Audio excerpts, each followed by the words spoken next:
Exclusively designed by Nixie Arts, we bring you our second exclusive mat with the colossal Rainbow Neos taking on Red Eyes Dragoon, using both Dark Magician and Red Eyes alongside Elemental Hero Neos and of course Rainbow Dragon. Produced by Venom Battle Gear, this is an exclusive mat only available from their site. You can get this mat both with and without zones, and it can be shipped worldwide. What are you waiting for? Visit venombattlegear.co.uk to get your own exclusive Rainbow Neos versus Red Eyes Dragoon playmat.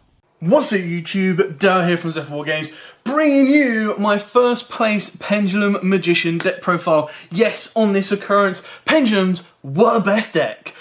So there's a lot of different engines in this, and I did take a lot of feedback from the test video that I did for you guys as well. Now my matchups, just so you're aware, were Dogmatica Invoked, Yugioh Invoked, Toons and Dinos. So apart from Toons, everything was meta relevant, but you've never been as afraid as being able for someone to go Comic Hand, Steel Dragoons, non-target, make it a Toon and can attack directly. That's when it gets scary. Anyway, very, very powerful deck. What makes this deck so good is the fact that it has so many different summoning mechanics. So the fact that it can Pendulum summon, it can special summon, it can then normal summon as well. So there was a lot of times throughout playing that I was actually finding myself not having used my normal summon until right at the end. So there was a lot of ways for me to bait stuff out. There was a lot of ways for me to play through it. And I'll go through the matchups towards the end just so you can kind of get a feel for how it went. One of the toughest matchups was the Yugioh Invoked one, just because, it was using Dragoons. So it was like, okay, cool, I'm now going to have to face like a Winder with a Dragoon with a Macabre. And it was like, damn, that's going to be a tough ball to break. Regardless, this deck was incredibly powerful, and like I said, I'll take you through the reasons of the ways that I've built it and what I've kind of chosen. Now, I have taken inspiration from, of course, the Pendulum Master himself, Triff, but he's kind of let the engine go. Understandable, he's gone for the Kali Yuga version. I've kind of not gone for the Kali Yuga version. Purely because I think this is a little bit more consistent in the sense that it allows you to kind of extend a bit further. So with that said, I'm going to take you through the profile. Please smash the like button, hit the notification bell and subscribe so you do not miss out on any more Yu-Gi-Oh content. Now, let's go through the main deck. As you can see, Double Iris is back. I'm going to put Double Iris back down with the ones, because at 3 we play, of course, one of the most important Pendulum monsters in the deck, and that is Harmonizing Magician. So Harmonizing Magician also instigates your rank 4 plays, your link 2 plays, and it can also instigate level 8 synchro plays. So on herself, or on her own, she can actually instigate you getting a lot further. Her scale effect is not bad as well, so all monsters you control gain 100 attack and defense for each face-up Magician Pendulum monster with different names in your extra deck. So it does allow you to kind of get over some of those troublesome cards with some of your weaker monsters, should you need to. True Wisdom, my Magician, absolutely love this card. You know, you're only going to really use it for its scales effect, and then you're going to summon it out as a level 4 for a rank 4 play or a synchro level 8 play.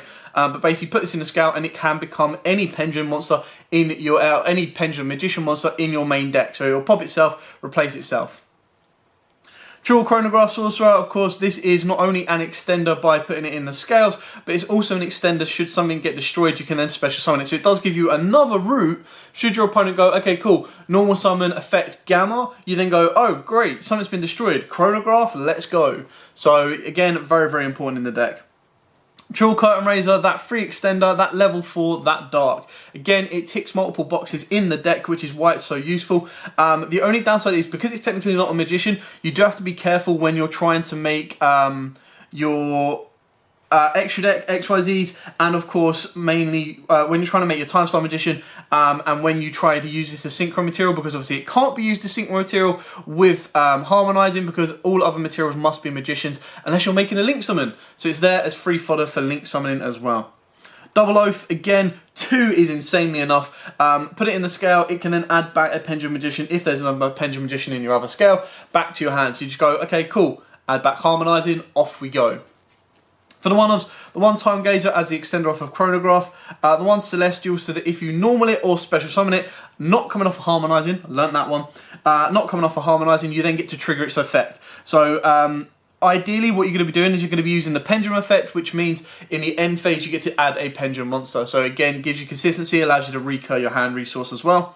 Dragon Pit, probably your go-to level 8 scale, and also out to Mystic Mine. I did face a Mystic Mine. I was kind of concerned about it, so this was my one out to it, which is very, very important. Ultimately, the opponent got rid of his Mystic Mine himself, but this is a main deck out to Mystic Mine should it happen. Double Iris, it is back! When I get to the start and time, you'll understand, but it has been so, so nice to have this card back. I am using the Tornado Dragon Pop It effect, but obviously if you go second, you can use its own effect to pop it as well. Now, I'm not 100% sure on popping his effect on the first time, because it's basically, you target one dark spellcaster time monster you control, apply this effect to it, then destroy this card. Once applied, double any battle damage that opponent monster inflicts your opponent this turn if it battles an opponent's monster. Now, my understanding is because you don't have a battle phase, you can't actually apply this effect, which means if you can't resolve the effect on activation, or if you can't resolve the effect before activation, you can't use it. Now, if I'm wrong on that, then it changes the extra deck a little bit and you don't rely on Tornado Dragon, but from all the examples I've seen and the ways that I've seen it play, you can't use his scale effect turn 0 or turn 1 for you, unless you'll go in second. Purple Poison. This card put in so much work in the Shadol matchup, it was unreal. I actually had to go back to the old school fashion of setting this card and getting them to attack it to then pop the card. I know it's a bit retro and a bit old school, but it puts in so much work. And even its scale effect puts in work, so don't disregard purple. Still very, very good. Black Fang is just counteracting for your other higher scales, and obviously purple is your lower scale. Now, two Pendulum monsters that I'm considering taking out, more so the Endymion Master than the Jackal. So we've got one Jackal, one Endymion Master. Now, the only cards that we play that can be bounced back with counters are each one of these and Selene from the extra deck. 9 to 10, you're not leaving Selene on the board. You're probably going to be using Selene and another card to make either access code, or you're going to try and make Appaloosa as well. So his bounce effect is less relevant. It's more for a dark 2800 attacker. Jackal, again, is very, very rare, because the only time we're bringing this guy out is if we're bringing it back with Selene. And at that point, because I'm playing the Verte combo, I'm trying to set up a negate to protect my Verte combo and then use what I bring back from Selene as that ability to go further forward. So I'm considering either taking these out, or I'm going to bump up the Endymion engine. And what I mean by bump up the Endymion engine, I think this is currently like a 46 card deck. I would be putting in one Servant of Endymion plus 3 of the the Majesties, and a couple of others, just to kind of make this engine a little bit more consistent. But I didn't really use these at all. They were always used as additional revival fodder, send fodder off of Magician's Souls, and then just got rid of or linked off, basically. True Magician's Souls, again, free extender, searches off your Time Star Magician. And then it gives you that additional draw should you want to. Again, I learned that you don't send Pendulum Scales, but you can send your Star Pendulgraph if you know you're going to go for gain. You can send a spare Desire, spare Allures, or spare Duelist Alliances as well, but it is mainly there as a free extender. Double Tuning Magician, incredibly important in this deck. With the direct route of this deck, you need to open up with a tuner. So you need to open up with either Harmonizing or Tuning Magician. You want to be using Harmonizing if you have the ability to get to an Oath Dragon, because then you add it back, Pendulum Summon it from hand, and off you go. But regardless, you still need Tuning Magician, because that unlocks your Halley Firebrax plays. Now, the one thing that there's an issue with this particular build in this deck is it plays so many different little contingent engines that there's not always the space for them in the extra decks. You do have to kind of think that one through and decide which route you want to go. I quite like the tuning engine, because if it goes off, you're going to end up drawing 3 cards and get yourself into a Verti Anaconda or an IP, sorry, not an IP Masquerena, a Verti Anaconda, or if you've got the extender, which sometimes you can do with Tuning Magician, because you'll have 2 Magicians in your scales, you can bring this back and that takes you straight into, as long as you link off the rest into a dark, that takes you straight into Rusty Bardiche plays. So it does give you a bit of versatility, it does give you a couple of plays to move around. It can also get you back into a second Selene as well. And the one big difference between this and a previous build is I've taken out the Artifact Dagda and Sanctum engine, because I've kind of gone with the Dragoon Negate, which isn't as safe because, again, if you get Dark Rulered, you're relying on your Time Pendulum Graft and your Fog Blades. But it still puts the effort in, it still puts the work in, and it's still very important. Now, I'll split the rest into engines. So we've got the Phantom Knight engine of 1 Boots, 1 Cloak, double Blade, and the single Brigandine. Now, obviously, this combo itself, once you get into it, can then unlock a Target Negate plus gets you into Verti Anaconda just on itself. Now, it doesn't need to be Verti Anaconda because what you can do is you can, of course, turn stuff into Bardiche if you hard open this. You can turn stuff into other higher level link monsters as well. You can just use these and off you go. So it really depends on how far you want to go with this. You've got a lot of free extenders and it kind of just helps you move your board further along. Again, it's questionable. For this, you do have to run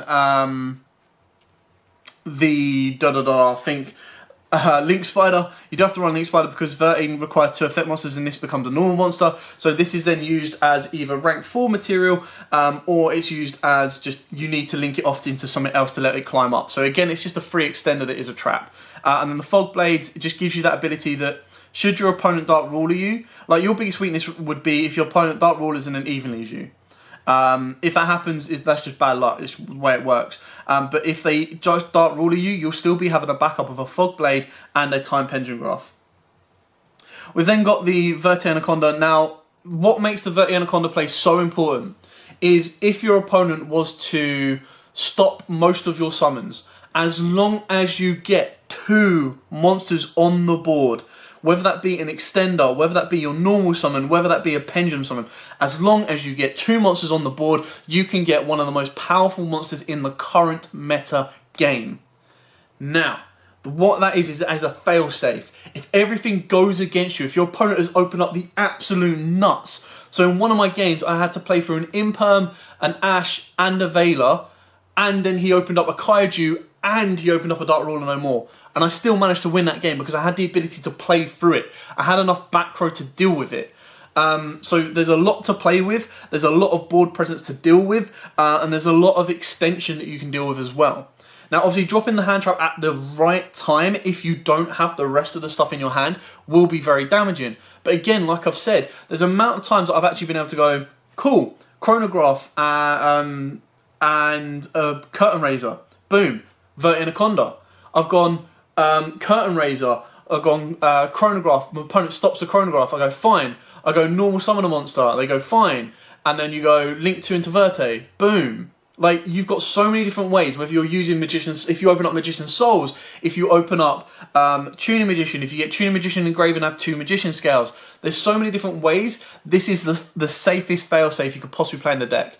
Now, it only breaks if you open up this. If you open up the Red Eyes Fusion, which is a 1 in 46 cards, then you're in a little bit of trouble and you can't rely on this being your failsafe.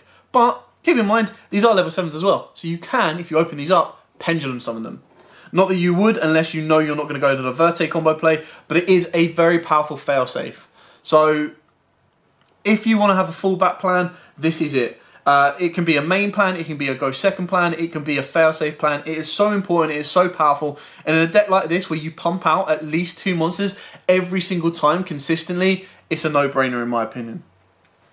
True Allure of Darkness, like literally 90% of your deck monster-wise is darks. I think the only ones you don't have is Oath is Wind and the vanilla level 8, where are you? Dragon Pit is a water. Everything else should be darks. So you've got so much fodder for this, it's unreal.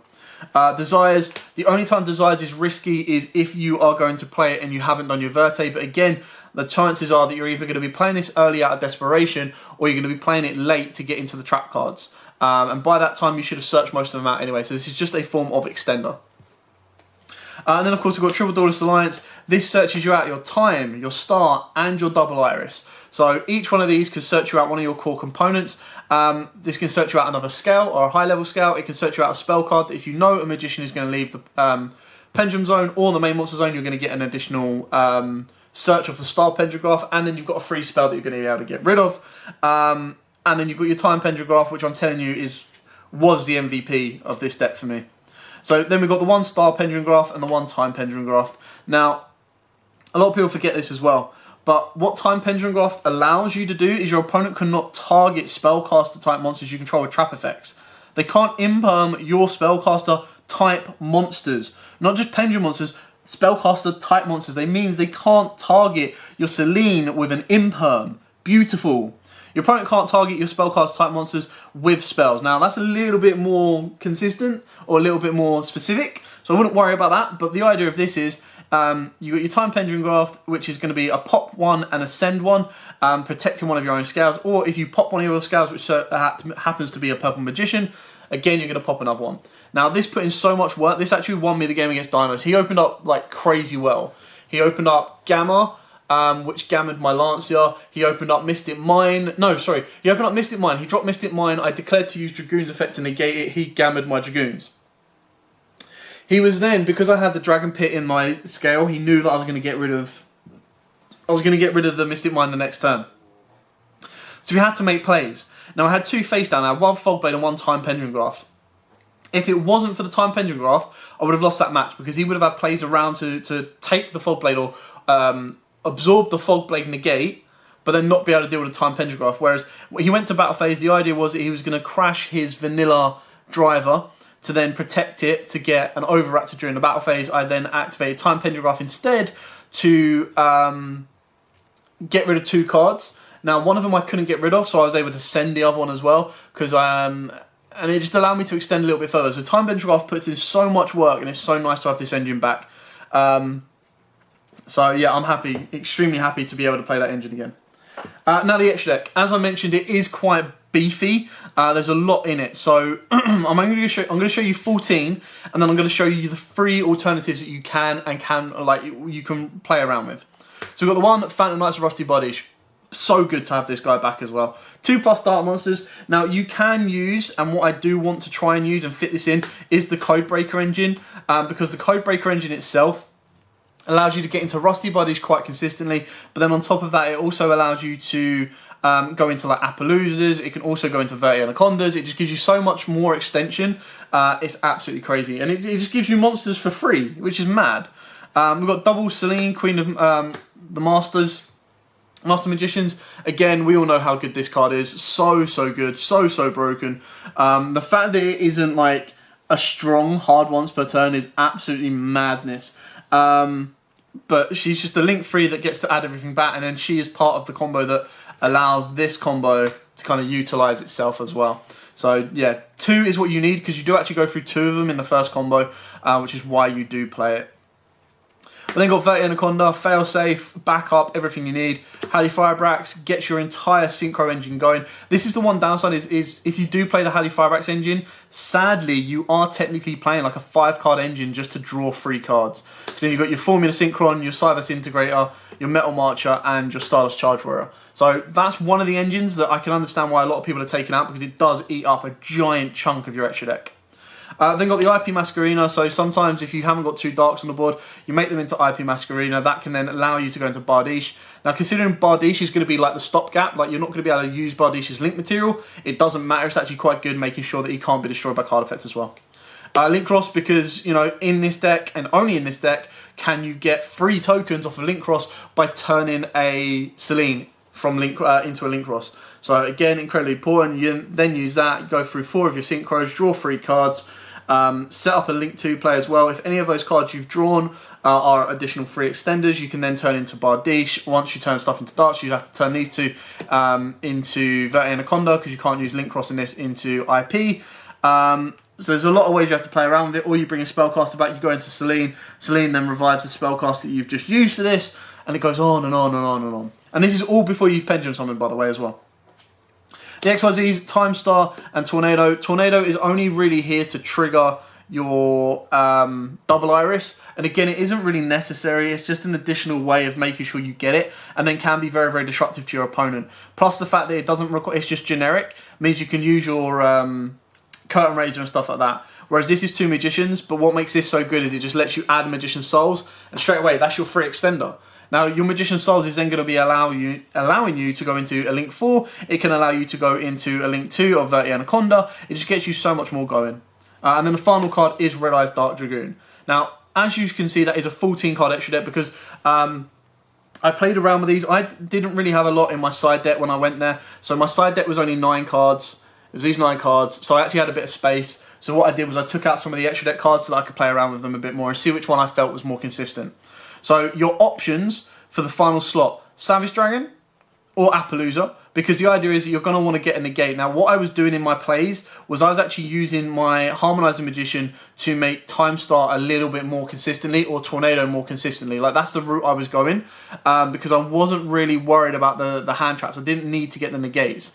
And then what I was using is I was using the Selene, and one of them was to go into the Appaloosa. So, understandably, you definitely need one negate. And then the final one is access code, because I actually put this in one of my games, again, just testing it out. So the card that I actually stuck with was access code. I know it's a bit random, but I was like, I need that option. Like, my board, I'm going to be able to end on a Dragoon. That's going to be tough enough for them to break. If my opponent does break it, I do need a way of getting an access code. And there was a time where I actually used access code plus, so I actually took out part of the Synchro engine in one of my games and put in the Appaloosa, made the Appaloosa, they broke my board. I then Pendulum summoned 4, made access code target Appaloosa, gain 4k, and then I had a wind, a water, a light, and a dark in the graveyard that I could just go banish, banish, banish, pop, pop, pop. So access code was my fail-safe again of if my board gets broken, I need a card to recur from. I need to be able to save the game should that happen. So that's where access code came in. Savage, I never actually used him. I never actually put him in. I think I used him once. And even then I didn't really need to use him. I only used him because, again, I sided in him. I was like, so, right, I need more negates than I need synchros than the draw engine, so I went with this. And I actually ended up making Savage because I burnt through my entire extra deck, last ditch, made Savage over 4k just to beat over my opponent's Dragoons. Like, that was it. So very, very specific in the routes that we're going for it. And like I said, this extra deck is still under work, so I haven't fully decided or fully set on what I'm going for. As much as I love the Synchro engine, it's not really fragile. It's just more so, it takes up so much space. But again, it's just so powerful and easy to bait out stuff. It's so easy to go, cool, I'm going to bait this card out. I'm going to be able to continue to do all of this and then hit my opponent with a Pendulum Summon. Like, a lot of people just think, how is he still playing through this stuff? And then you just go Pendulum Summon like 5 or whatever, and they're like, crap. He hasn't stopped yet. Like, why is he still going? And that's what makes Pendulum so dangerous and so powerful. Anyway, I hope you like this profile. I hope this has given you a couple of ideas. Now, like I said, there's still a lot of work to go on with this deck. It's not set and perfect, okay? I took it to the locals. It did incredibly well. It played some of the strongest decks that I've faced down there for a long time, and it did incredibly well. So I thought I'd share it with you guys, get your thoughts on it. I know there's a couple of little bits that I still need to change. I'm trying to avoid going to a 60-card version, but it looks like if I'm either cutting stuff or I'm going to be adding stuff. But anyway, thanks for watching. Don't forget to like, comment, subscribe, share. Till next time, guys, as absolutely always, happy dueling. Exclusively designed by Nixie Nax Arts, we bring you our second exclusive mat with the colossal Rainbow Neos taking on Red Eyes Dragoon, using both Dark Magician and Red Eyes alongside Elemental Hero Neos and of course Rainbow Dragon. Produced by Venom Battle Gear, this is an exclusive mat only available from their site. You can get this mat both with and without zones, and it can be shipped worldwide. What are you waiting for? Visit venombattlegear.co.uk to get your own exclusive Rainbow Neos versus Red Eyes Dragoon playmat.